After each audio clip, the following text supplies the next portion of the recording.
오늘 아침에 우리가 함께 나눈 말씀은 사사기 3장 12절부터 30절까지 말씀입니다. 이스라엘 자손이 다시 주님께서 보시기에 악한 일을 저질렀다. 그들이 이렇게 주님께서 보시기에 악한 일을 저질렀기 때문에 주님께서는 모압 왕 에글론을 강적이 되게 하여서 이스라엘을 대적하게 하셨다. 에글론은 암몬 자손과 아말렉 자손을 모아 이스라엘을 공격하고 종려나무 성읍인 여리고를 점령하였다. 그래서 이스라엘 자손이 18해 동안이나 모압 왕 에글론을 섬겼다. 이스라엘 자손이 주님께 부르짖으니 주님께서 그들에게 한 구원자를 세우셨는데 그가 곧 베냐민 지파 게라의 아들인 왼손잡이 에웃이다. 이스라엘 자손은 에웃을 시켜 모압 왕 에글론에게 조공을 보냈다. 그러자 에웃은 길이가 한 자쯤 되는 양쪽에 날이 선 칼을 만들어서 오른쪽 허벅지 옷 속에 차고 모압 왕 에글론에게 가서 조공을 바쳤다. 에글론은 살이 많이 찐 사람이었다. 에웃은 조공을 바친 후에 그 조공을 메고 온 사람들을 돌려보냈다.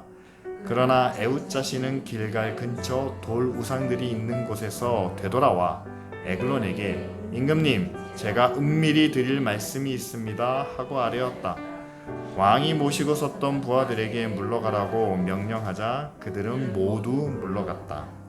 에웃이 왕에게 다가섰을 때에 마침 왕은 시원한 그의 집 다락방에 홀로 앉아 있었다.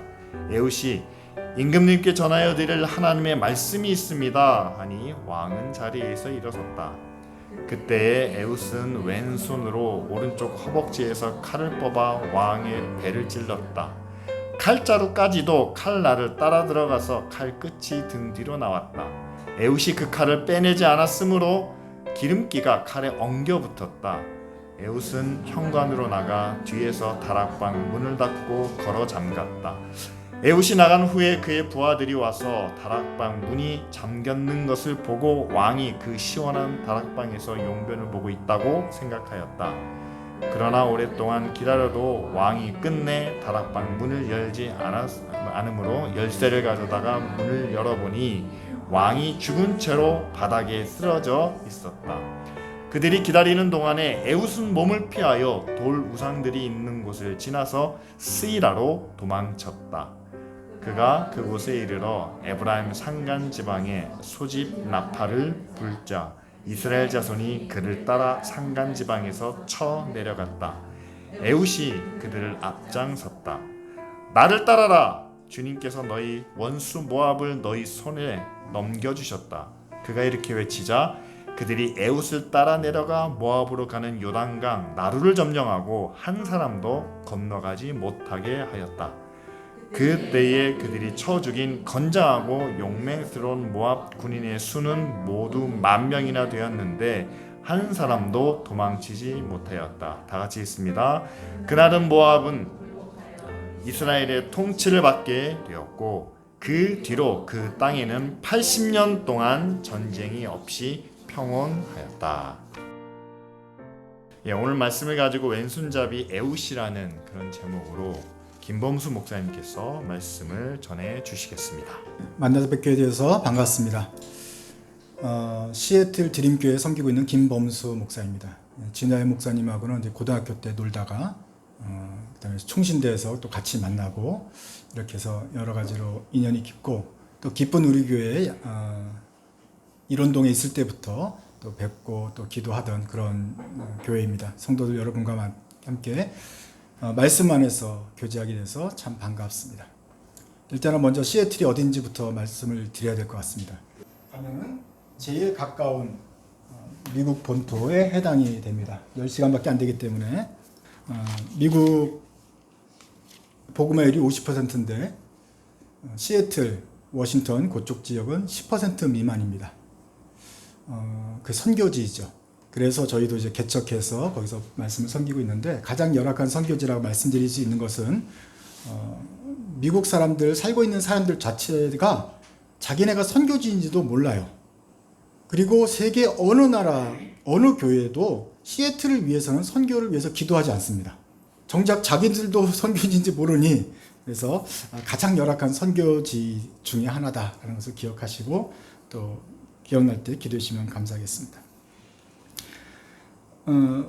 하나님께서 쓰시고자 하는 사람이 있고 또 우리 모두는 젊어서부터 또 지금 때까지 주님께 쓰임받는 사람 되기를 원합니다. 그러면 어떤 사람을 주님께서 쓰실까요? 또 주님은 어떻게 우리를 사용하실까 하는 것을 우리 하나님 말씀을 통해서 다시 한번 확인해 보려고 합니다. 하나님께서 우리를 어떤 방향으로 쓰실지 모르니 이왕이면 서울대 가고 네가 선교사로 갈 수도 있겠지만 부르심을 받을 수 있겠지만 일단은 대학을 좀 마치고 의대에 가서 자격증부터 따고 가는 게 좋지 않겠냐. 베드로 봐라. 걔는 어부여가지고 성경을 2권밖에 못 썼다. 하지만 공부 열심히 한 바울은 17권 쓰지 않았냐. 너희들도 이왕이면 박사까지 받고 나서 그러면 하나님께 더 큰 영광을 돌리지 않겠냐. 이것이 우리들의 세상적인 생각입니다. 말로는 주님만이 우리의 소망이라고 말을 하고 약할 때 강함 되신다 말을 하는데 실제로 애들한테는 일단은 서울대, 일단은 박사학위를 받고 일단은 네가 모든 걸 갖추고 나서 하면 하나님이 더 잘 쓰시지 않겠냐. 하나님이 더 큰 영광 돌리는 게 좋지 않겠냐라고 말하는 것이 우리의 세상적인 생각입니다. 저는 제 자신을 믿을 수가 없습니다. 주님은 우리의 소망이라고 말했는데 소망이라는 말은 우리 것은 아무것도 없으니 주님만이 하셔야 된다라고 말을 하고서는 집에 가면은 무기를 갈고 닦고 우리들의 재능과 힘과 권력을 잘 준비해야 주님이 쓰실 것 같다고 생각하지 않습니까? 그래서 오늘 다시 한번 우리 하나님 말씀을 들어보길 원하는 것입니다. 사사기에 나오는 두 번째 사사 이야기입니다. 사사기는 출애굽 다음에 이스라엘 백성이 40년 광야 생활을 거치고 이제 약속의 땅에 들어가기만 하면 하나님 말씀 잘 지키고 주님 나라 세우겠습니다 했습니다. 근데 그렇게 하지 못했죠. 그래서 우상을 섬겼습니다. 하나님을 떠났습니다. 그러자 주님은 이 사람들을 사랑하기 때문에 이웃 나라를 강성하게 하셔서 이스라엘을 압제를 하십니다. 고난을 받고 나서야 이스라엘 정신을 차릴 것이기 때문입니다. 아니나 다를까 한참 지나면 살려주세요 기도하고 주님께 돌아옵니다. 그리고 또 우리 하나님은 착하셔서 이 기도를 듣고 이스라엘을 구원해 주시는데 한 사람을 세우십니다. 그것이 사사이며 이스라엘의 모세와 같은 지도자지요. 사사를 세우셔서 이스라엘을 독립운동을 통해서 구원케 하시면 이스라엘에는 평안이 찾아오고 또 하나님 잘 섬기는 기간이 옵니다. 평안이 계속되다 보면 또 한두 명씩 우상에게 빠지고 하나님을 떠나게 생기고 온 나라가 악을 행합니다. 그러면 하나님이 또 다른 민족을 들어서 이스라엘을 압제하면 고통이 와서야 비로소 주님 살려주세요. 이런 면목 없는 행위가 7번이나 최소한 7번이 계속되는 것이 사사기 이야기입니다. 오늘은 그 두 번째 사이클이죠. 이스라엘이 하나님 목전에서 또 악을 범했습니다. 그러자 이번에는 모압 왕 에글론을 강성하게 하셔서 이스라엘을 대적하게 하셨습니다. 북쪽으로부터 남쪽까지 요단강이 쭉 흐르고 있습니다. 그러면 이쪽은 지금에 있는 요르단 언덕입니다. 그 요르단 언덕에서 이스라엘을 내려다보고 이쪽 언덕은 예루살렘입니다. 그래서 이 가운데 있는 요르단 강가에는 여리고성이 있습니다. 그런데 이쪽 마을 요르단 모압 이쪽 사람들이 힘을 모아서 이스라엘을 점령한 것이죠. 이스라엘이 한때 이스라엘 나라를 점령할 정도로 힘이 있었지만 지금은 모압 왕에 대해서 아주 꼼짝도 못하고 식민지가 되었습니다. 무력으로 식민지가 되었다기보다는 이 요압 왕들이 이스라엘을 경제적으로 수탈을 하는 것이죠. 꼼짝 못하고 모든 조공들을 먹을 것들을 빼앗아가는 그런 관계가 되었습니다. 몇 년 동안이나 그런 식민지가 계속됩니까? 성경을 계속 보시면은 아주 재밌는데 무려 18년 동안이나 이스라엘 이 모압 왕 에글론을 섬기게 됩니다. 40년 고생한 것만큼이나 지금 18년 동안이나 또 와서 에글론을 섬기니 이스라엘이 힘이 들지요. 모압 왕 에글론이 총독부를 세웁니다. 그것은 바로 종려나무 성읍이었습니다. 종려나무 성읍은 다른 말로 하면 요단강 가운데 있는 바로 여리고 성입니다. 여리고 성에 총독부를 세우고 모든 이스라엘의 재물들을 수탈하는 그 수탈 기지로 삼은 것이죠. 여리고 성이 어떤 성입니까? 우리가 그때 여호수아에서 이스라엘 점령할 때 그때 두려웠는데 이 언덕에서 보면서 제일 보이는 첫 번째 성이 바로 여리고 성 아닙니까? 그런데 이것을 감히 이 초롱성을 무너뜨릴 수 없었는데 믿음으로 말씀으로 돌면서 무너뜨린 그 기적의 현장 아닙니까? 근데 지금은 다시 수탈의 현장이 되었습니다. 그러니까 한때 내가 잘 나갔고 하나님께서 도우셨고 간증이 되었던 곳이라도 방심하고 떠나면 주님이 거기를 수치의 장소로 만드십니다. 그 종려나무 성읍에다가 다시 조공을 갖다 바쳐야 되는 신세가 되었는데 너무 창피해요. 그런데 18년 동안이나 그 과정을 겪고 나서야 이스라엘이 살려주세요 합니다. 참 인간이 악하죠. 그런데 주님은 또 이 기도를 들으셔서 이스라엘 자손이 주님께 울부짖으니 주님께서는 그들에게 한 구원자를 세우셨는데 그가 곧 베냐민 사람 게라의 아들 왼손잡이 에훗이다. 그래서 이번에 에훗이라는 사사를 세워서 이스라엘을 구원하게 하시는 것입니다. 자, 하나님은 은혜의 하나님이신데 오늘 우리가 좀 보려고 하는 것은 그가 하나님이 사용하신 그 사람입니다. 에훗은 어떤 사람입니까? 성경에 나오는 정보를 통해서 여러분들은 에훗에 대해 알 수 있습니다. 베냐민 지파 사람입니다. 느낌이 오십니까? 그냥 그렇습니다. 그냥 12지파 중에 한 명이겠구나. 게라의 아들입니다. 게라는 누구죠? 모릅니다. 에훗의 아빠인 것밖에는 우리가 알 수 있는 길이 없어요. 그러니까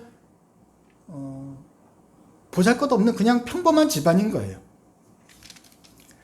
그리고 마지막으로 에훗을 표현한 것이 바로 왼손잡이라는 뜻입니다. 자, 베냐민 지파 게라의 아들 왼손잡이 에훗이다. 게라의 아들인데 그는 왼손잡이 에훗이다. 왼손잡이가 그의 별명이었습니다. 여기에는 왼손잡이 한번 손 한번 들어보실까요? 이제 커밍아웃 시간님, 목사님이 왼손잡이셨어요. 그게 왼손잡이라는 것은 참 힘드신 것입니다. 왜냐하면은 오른손이 바른 손이에요. 오른손이에요. 오른손. 그럼 이쪽 손은 뭐죠? 틀린 손인 거예요. 영어로도 right hand고 레프트 핸드가 아니라 이건 하면 롱 핸드가 되는 것이죠. 여기가 스트롱 핸드면 여기는 윅 핸드예요. 참 하필이면 목사님이 이제 문제는 그것입니다. 그래서 동서양을 막론하고 왼손잡이는 이게 조금 배간시 되죠. 물론 성경에는 정상적인 왼손잡이도 나옵니다. 그래서 왼손잡이로만 구성된 돌팔매 집단. 그러니까 다들 오른손으로 던지는데 왼쪽으로서 던지는 그 무기가 필요하겠죠. 그래서 왼손잡이 부대도 나오고 이렇게 하지만 일반적인 것은 아닙니다. 그래서 오른손잡이의 세상에 왼손잡이 에훗이라고 특징지어서 말하고 있습니다. 자, 그런데 이 왼손잡이라는 말은 별명으로 쓸 수 있을까요?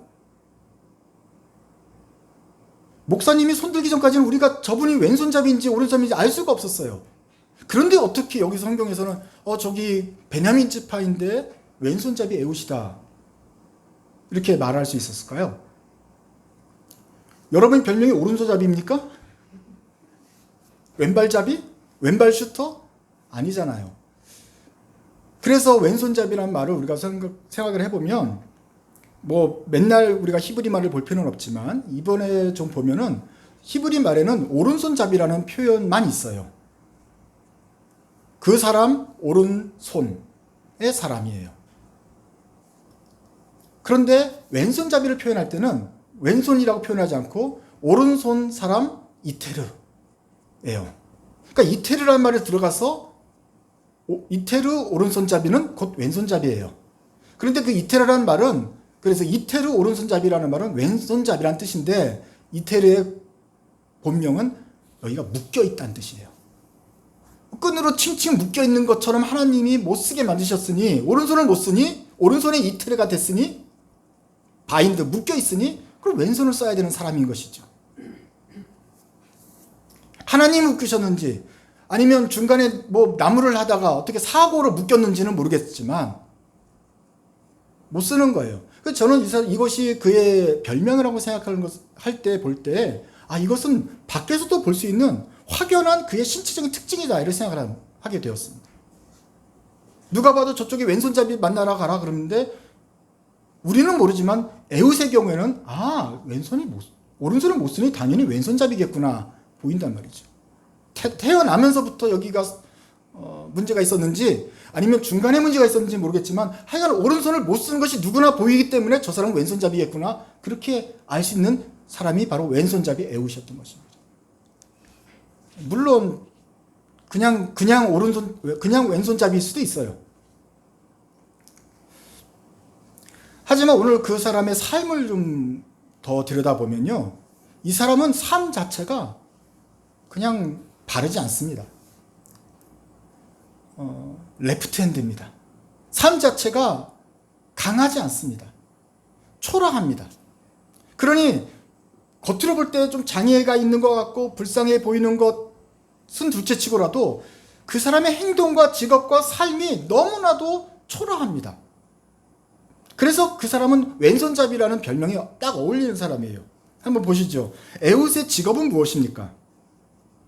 이스라엘 자손이 모압 왕 에글론에게 조공을 바칠 때 그 조공 전달하는 사람입니다.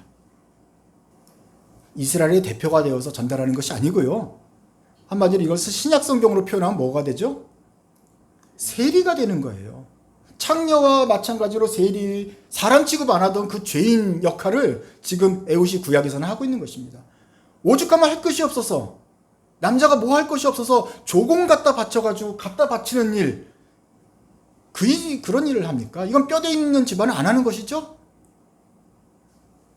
그 뒤에 보면 이스라엘 팔치산들이 있었어요. 저항군이 있다고요. 저항을 해야지 지금 조공을 갖다 바치느냐. 이 조공을 갖다 바치는 사람은 또 한편으로 모압 왕 에글론이 믿을 만한 사람이 되는 거 아닙니까? 믿을 만한 사람이어야 그것이 임명되는 거 아닙니까? 적군이 볼 때는 믿을 만하고 우리가 볼 때는 우리를 수탈하는 사람 뭡니까? 친일파, 앞잡이, 배신자, 또 나쁜 소리 한번 계속 해보세요. 모든 나쁜 게 거기 다 들어있는 것입니다. 여기에는 알랑방구를 끼고 우리 민족에서는 다 걷어가고 그러면서 자기도 뭔가 착복을 했겠죠.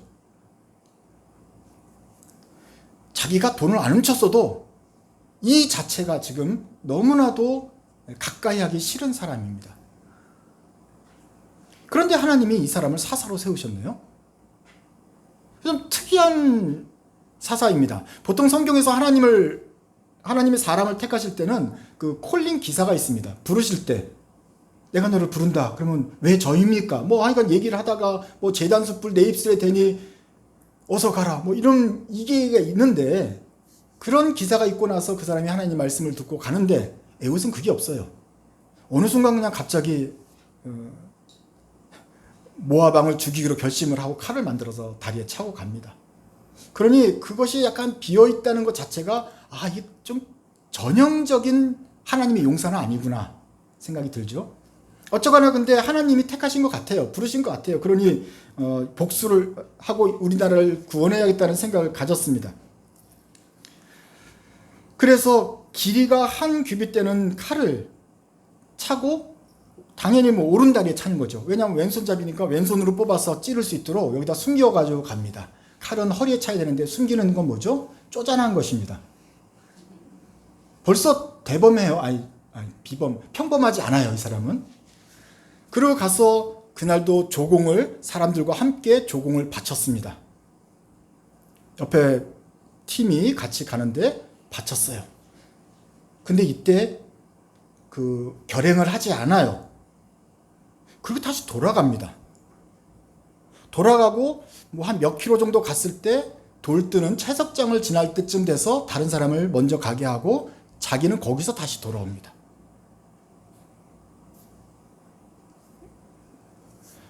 그래서 여기서 이 사람을 주저했던 것 같아요. 칼을 찼거든요. 그래서 칼 차고 가서 에옷 조공 바치고 바칠 때 이렇게 해야 되는데 안 하고 그냥 다시 돌아가요. 무서웠던 것 같아요. 그런데 4km 정도 가면서는 하나님의 그 다시 한번 그 소명을 받았는지 이래서는 안 되겠다 싶었는지 자기 혼자라도 또 돌아옵니다. 보통 우리 믿음의 영웅들은 그러면 안 되잖아요. 근데 얘는 갔다가 왔다가 해서 결국은 자기 혼자 와요. 이제 아까는 팀이 있었는데 그 주장만에 자기 혼자밖에 없어요. 그러니 이제 왕을 죽여야 되는데 어떻게 해야 왕 앞에 가까이 갈 수 있습니까? 물론 에옷은 그나마 이스라엘 족속 중에는 가장 왕하고 친한 사람이에요. 맨날 돈을 갖다 바치는 사람이니. 그래서 왕실의 궁에는 들어갔는데 왕하고 왕의 옆에는 보디가들도 있고 신하들도 군사도 있기 때문에 이게 쉽지를 않아요. 그래서 에웃이 말합니다. 왕이시여 하나님께서 제게 주신 그 비밀한 이야기가 있습니다. 그걸 좀 전해드려야 되겠습니다. 비밀하죠. 그러니 왕이 모두들 물러가도록 하라 그랬어요. 왕은 추호도 의심하지 않았습니다. 에웃하고 둘이 있는 것에 대해서 경계하지 않았습니다. 다 물러가도록 하라 그랬는데 옆에 있는 보디가드와 왕과 신하와 군사들이 다 물러가고 방을 비워줍니다. 아무런 보디가드와 경호원들도 에웃이 감히 그 왕에 대해서 무엇을 할 것인가를 의심하지도 않고 철저하게 믿었어요. 적군으로부터 신뢰를 받는 사람을 우리는 뭐라고 말합니까? 이 비겁하고 배신자, 완전히 모압 편인 거예요. 슬픈 이야기죠. 왕은 비둔하고 뚱뚱한 자라 그랬어요. 아마 덩치가 크고 산만한 사람이에요. 왕 스스로가 자신 있었을 거예요. 저 정도 오른손을 못 쓰는 에웃이라면 저거 나한테 가까이 와서 해야 하지 못할 것이다 생각했을 거예요. 오면 내가 그냥 부러뜨려 버리지. 그러니 모두들 물러가라 했을 거고 모두들 다 똑같은 생각을 해서 물러간 거예요. 그 왕이 근데 또 여기는 또 재밌는 사건인데 하나님의 사람은 약간 애매하게 주님의 일을 하죠. 그 거짓말을 하지 않습니까? 왕이시여 할 말이 있습니다. 그런데 그 사실 뻥이에요. 할 말이 없었어요. 지금 죽이러 가는 거니까. 하나님의 사람은 거짓말을 해서 약간 이렇게 비겁하게 나오고 오히려 왕은 그 말을 들으려고 자세히 일어납니다. 어떤 신이든지 간에 최소한의 예의를 차리기 위해서 그 비밀한 신탁의 말씀을 듣기 위해서 일어나는 오히려 경건한 모습, 이렇게 대졸되면서 약간 우스꽝스러운 장면을 보여요. 에옷이 가서 이렇게 거룩한 말을 전하는 것처럼 하면서 슉 이렇게 합니다. 슉 하고 이제 칼을 넣고 나옵니다. 제가 아는 장군은 그런 장군들이 아닙니다. 하객진을 펼쳐야 되죠. 그래서 한 2만 원 앞으로 가고 3만 원 돌아서 적군을 쳐라. 이런 전략과 뭐 말을 타고 달려야지 그런 장군인데, 그리고 하나님이 그런 사사들이 많이 있어요. 근데 에옷은 다른 거예요. 에옷은 암살을 짜입니다. 은밀하게 거짓말로 숨어들어서 슉 하는 것이죠. 그러니까 자꾸 생각이 돼요. 하나님 벌써 이미 10계명 주셨고 9계명은 거짓말하지 말라이고 뭐 살인하지 말라는 뭐 전쟁통이니까 어쩔 수 없다 치더라도 전쟁을 해도 좀 멋있게 정정당당하게 싸워서 이겨도 되는데 이게 가장 비겁하고 가장 이렇게 쫌스럽게 이렇게 하는 거예요. 그러고 나서는 얘는 문을 살짝 닫아 겁니다. 닫아 걸고 밖에서 안에서 잠그면 척하면서 살짝 나오죠. 부당부당 가지 않고 막 이러면서 왕궁을 빠져나와서 그 다음에 한참 가서 막 도망갔을 것입니다. 병사들이 와서 보니까 이제 끝날 때가 됐는데 와서 보니까 이제 냄새가 나요.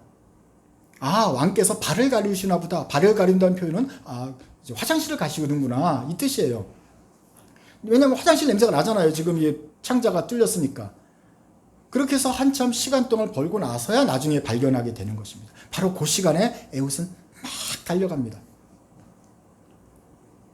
우리가 아는 장군은 뭐 말을 타고 막 가는 거지 뭐 이렇게 하고 나서 막 달려가고 뭐 조용하게 빠져나가는 그런 게 아니잖아요. 빠져나갔으면 암살을 결행했으면 보통 숨어있던 군대가 그때 동시에 쳐야 이게 효과적인데 에웃은 그런 친구가 없었어요. 왜 없죠? 친구가 없게 생긴 삶을 살았어요.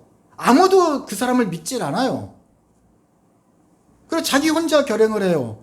그런데 가가지고 1시간 정도 남짓인지 막 달려갔어요. 에브라임 산지에 있는 저항군에 갑니다. 그 나팔을 불고 내가 이 차에 있어서 죽였다. 그러니 가서 돕자. 저 같으면 이걸 가지고 이거는 함정이겠다 생각했어요. 했을 거예요. 너 지금 너 모아방 에글론이어서 우리 저항군들을 꿰내는 거 아니냐 생각했을 텐데 어쨌거나 주님의 은혜로 이 사람들이 이거 에웃의 말을 듣고 또 내려옵니다. 와 봤더니 현장이 그렇게 벌어지고 모압 군대가 요동치고 있는 거예요. 그래서 1만 명을 다 죽이게 됩니다.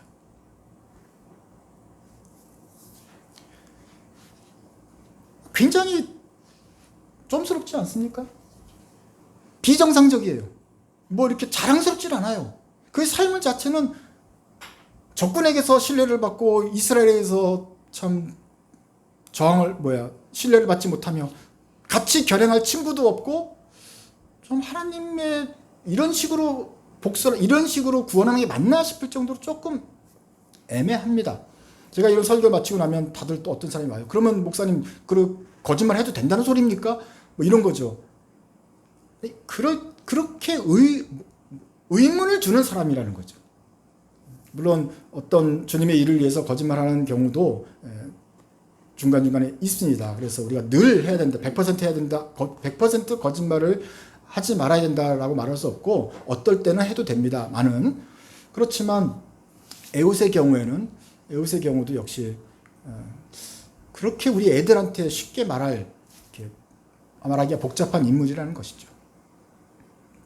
비슷한 이야기가 중국 얘기도 있습니다. 5월 동주, 와신상담, 그때쯤 춘추 전국시대에 초나라에 있는 오자서라는 장군이 있어요. 오자서라는 장군은 이건 그 나라에서 약간 배신을 당해서 가족들이 다 몰살을 당했어요. 혼자 빠져나와서 세상을 돌면서 복수의 칼날을 가는데 복수를 하려면 힘을 얻어야 되고 힘을 얻으려면 당시 그 오나라 왕을 암살을 했어야 됐어요. 그래서 결국 그 나라에서 힘을 얻어서 자기 가족의 복수를 하게 되는데 오나라 왕을 암살을 하려니 자기가 안 되겠거든요. 그래서 닌자를 고용합니다. 암살자를. 그 암살자 이름이 전제인데 전제하고 협의를 해서 너가 죽더라도 하여간 암살을 성공해라라고 결정을 했고 전제 조건을 답니다. 제게 3년을 주십시오. 3년 동안 뭐 했냐면 산에 가서 그 물고기 굽는 걸 뭐라 그래요? 고기를 굽습니다. 고기 굽는 장인에게서 배워서 정말로 아름답고 맛있게 향기로운 고기구이 정식을 배워옵니다. 3년 뒤에 내려와서 요임금 바로 앞에서 레스토랑을 여는데 그 고기가 너무너무 맛있게 굽는 것이 전 세계 소문이 전국에 소문이 났고 요임금은 마침 또 고기구이의 아주 미식가예요. 그래서 전화로 주문을 합니다. 그런데 이번에 주방장이 직접 가지고 가는 것이죠. 가지고 가서 왕 앞에까지 몸수색을 했는데 아무 칼이 없죠. 그러니까 왕 앞에 고기를 들고 가는데 가까이 갔을 때쯤에서 이 사람이 오른손을 들어서 물고기 뱃속에 숨겨뒀던 칼을 꺼내 또 찌릅니다. 물론 그때는 이제 경호원들이 이 사람도 죽이고 왕도 죽고 해서 죽었지만 어쨌거나 전제도 죽었지만 오자서에 일단 그 계략은 성공을 한 것이죠. 이렇게 질문할 수 있습니다. 왜 오자서는 자기가 직접 고기를 물고기를 굽지 않고 왜 엉뚱한 전제를 시켜가지고 그 일을 시켰을까요? 오자서는 장군이에요.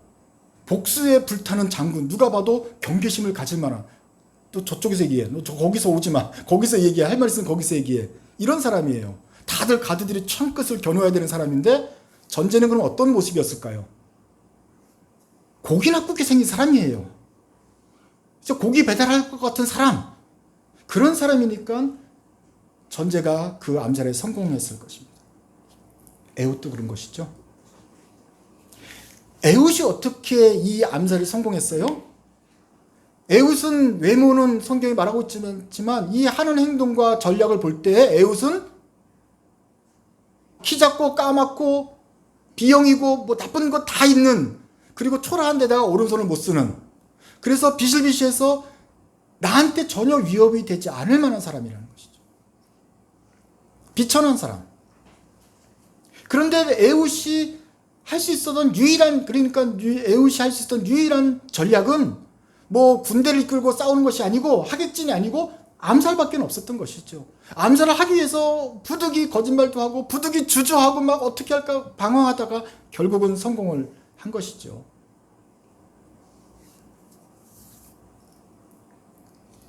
저는 에훗을 보면서 참 우리와 같다 생각을 합니다. 다 갖추고 싶죠. 멋있고 싶죠. 하지만 우리의 삶은 에훗과 같이 좀 조찬하지 않습니까? 이게 우리가 일하는 모습을 아내나 가정의 말씀을 볼 때는 참 힘들게 산다 이렇게 눈물 흘릴 정도가 되지 않습니까? 막상 일하는 것들은 다 비천해요. 힘들어요. 그리고 어디 내세울 게 뭐 있어요? 우리는 하나님께서 쓰시는 정말 강한 큰 군사 되고 싶지만 우리의 삶은 약한 사람들이고 마치 우리가 오른손에 묶인 것처럼 뭔가 결여되어 있어요. 그래서 이 오른손까지 얻고 싶지만 얻을 수는 없고 늘 주어지는 것은 왼손밖에 없어요. 우리의 삶의 형태도 그렇습니다. 뭔가 친구도 많고 세력도 있으면 좋겠지만 그 세력이란 사람들은 다 어디로 가는지 하여간 우리들은 맨날 이렇게 조그만 숫자가 모이는 것 같은 느낌이 들어요. 그렇다고 해서 시간이 지난 다음에 많은 사람이 모인 다음에 그 많은 군대를 동원해서 일을 하는 것이 하나님의 뜻인가? 그런 것 같지도 않아요. 그러니 우리는 계속 어딘가는 묶여있는, 그래서 우리의 약한 손밖에 없는 에훗과 같은 생각이 듭니다. 그럴 때마다 우리의 죄악된 속성은, 세상에서 물들은 우리의 속성은 우리가 좀 더 가져야겠다. 권력과 재물과 건강과 힘과 재능, 학위와 무엇을 다 갖추면 그러면 주님께 쓰임 받겠지라고 생각을 하게 됩니다. 이것이 우리 학원에서 가르쳐준, 세상에서 가르쳐준 지혜 아닙니까? 그러나 하나님의 법은 다릅니다. 그 집에는 금그릇과 은그릇도 있지만 질그릇과 나무그릇도 있어서 주인이 쓰임에 따라서 쓴다. 그러나 어느 그릇이 깨끗하게 되면 주인 쓰시기에 합당한 거룩한 그릇이 된다라고 주님 말씀하시지 않습니까? 금그릇, 은그릇, 질그릇, 나무그릇, 플라스틱 그릇이 있는데 이왕이면 어떤 그릇 되자? 금그릇 되자. 이렇게 가르치고 그 말씀을 똑같이 들어도 이왕이면 그러면 은그릇 되든지 금그릇이 되도록 자기를 수련하고 갖춰야 돼서 그러면 주님께서 금그릇을 쓰실 거 아니냐라고 생각하는 것이 우리의 자연스러운 속성입니다. 디모데후서 말씀을 들을 때는 깨끗해야 된다고 알았는데 밖에 나가서는 금그릇 되자, 은그릇이라도 되자, 뭔가 가지고 있어야 된다라고 생각을 한다는 것이죠. 그러면서 또 찬양은 약할 때 강함 대신에 주님만이 나의 소망이라고 말하면서 스스로를 갖춰야지 쓰실 거라고 생각하고는 우리의 그 문제가 있습니다. 다윗이 골리앗과 싸울 때 이렇게 말하죠. 너는 창과 칼과 단창을 의지하고 내게로 오느냐? 나는 네가 모욕하는 이스라엘의 군대의 하나님 만군의 여호와 이름으로 내게 나간다. 만군의 여호와 이름을 믿고 그 다윗이 나가서 싸워서 이겼다고 말을 하고서는 그 다음에 우리는 뭐 하냐면은 물맷돌을 준비합니다. 조약돌 5개를, 매끈한 조약돌 5개를 준비했기 때문에 되니까 여러분들은 골리앗과 나와 싸울 조약돌 5개가 있느냐? 이런 식으로 적용한단 말이에요. 그러니까 조약돌이 있는데 표면이 매끈하면 표면 장력이 없어서 초음속으로 날아가서 골리앗을 무너뜨릴 수 있는, 이왕이면 강력한 조약돌, 이거 5개를 준비해야 되자 하는데 다윗이 조약돌 가지고 이겼냔 말이죠. 너는 칼 들고 오지만 나는 조약돌로 나간다 이렇게 말했습니까? 여호와의 이름 믿고 나간다라고 말했지 않습니까?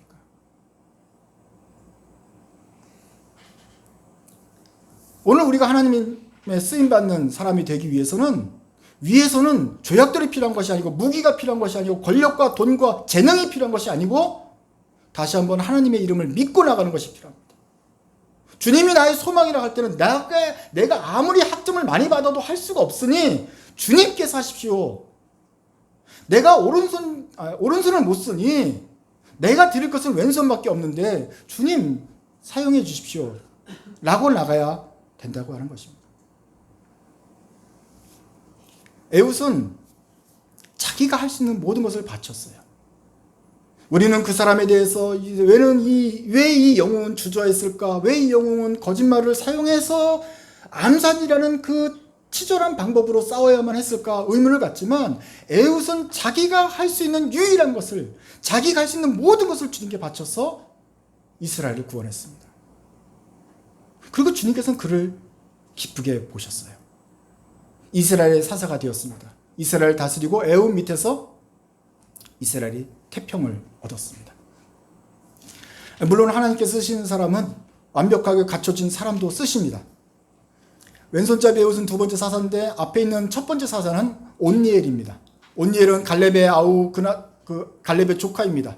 그리고 첫 번째 사사로 쓰임받기에 손색이 없는 이스라엘의 장군이고 용맹하고 성도 탈취한 전력도 있고 그 아내는 예쁘고 부자입니다.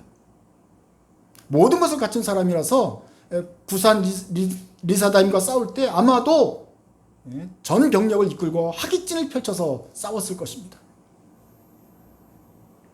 그런 사람도 쓰시죠. 그런데 그 온니엘 사사가 이스라엘을 구원했을 때는 11절에 보면 이스라엘에 40년 동안 태평이 왔습니다. 그러면 왼손잡이 에훗이 이렇게 초라한 방법으로 이스라엘을 구원했을 때는 이스라엘에게 몇 년 동안 평안이 왔습니까? 80년 동안 평안이 왔습니다. 우리는 갖춰진 사람이 하면 더 큰 영광을 드린다고 생각을 하지만 하나님의 법은 다릅니다. 주님께서는 달리 말씀하십니다. 내가 충분히 갖춰지고 강한 사람도 쓰겠지만 왼손잡이 에훗의 이 약한 헌신으로도 내가 보통 사람의 2배나 더 큰 평안을 이스라엘에 내리겠다 말씀하십니다. 이것이 하나님께 소망을 두는 그리스도인이 주님께 바쳐야 될 기도가 아니겠습니까? 지금 내가 조약돌과 무기를 준비할 것이 아니라 하나님을 의지하고 그 약한 데서 하나님의 강함이 보이기를 원하는 것이 우리가 마땅히 드려야 될 기도가 아닙니까? 주님께서 오늘 에훗을 통해서 우리에게 말씀하십니다. 다시 한번 말씀하시는데 우리의 하나님의 승리는 그 종인 우리들의 강함에 달려있지 않다. 승리는 여호와께 달려있다. 여호와께서 강하심으로 이기는 것이지 우리가 물맷돌을 준비해서 강하신 것이 아니다. 그러면 도대체 우리에게 원하는 것이 무엇입니까? 우리는 무엇을 하며 준비해야 됩니까? 디모데후서 말씀을 제가 읽어드리겠습니다. 디모데후서 2장 말씀입니다. 큰 집에는 금그릇과 은그릇만 있는 것이 아니라 나무그릇과 질그릇도 있어서 어떤 것은 귀할 때 쓰이고 어떤 것은 천할 때 쓰입니다. 그러므로 누구든지 이러한 것들로부터 자신을 깨끗하게 하면 그는 주인이 온갖 좋은 일에 요긴하게 쓰는 성별된 귀한 그릇이 될 것입니다. 금그릇도 귀한 그릇 되고 질그릇도 귀하게 쓰이는 주님의 거룩한 그릇 된다. 깨끗하게 되면.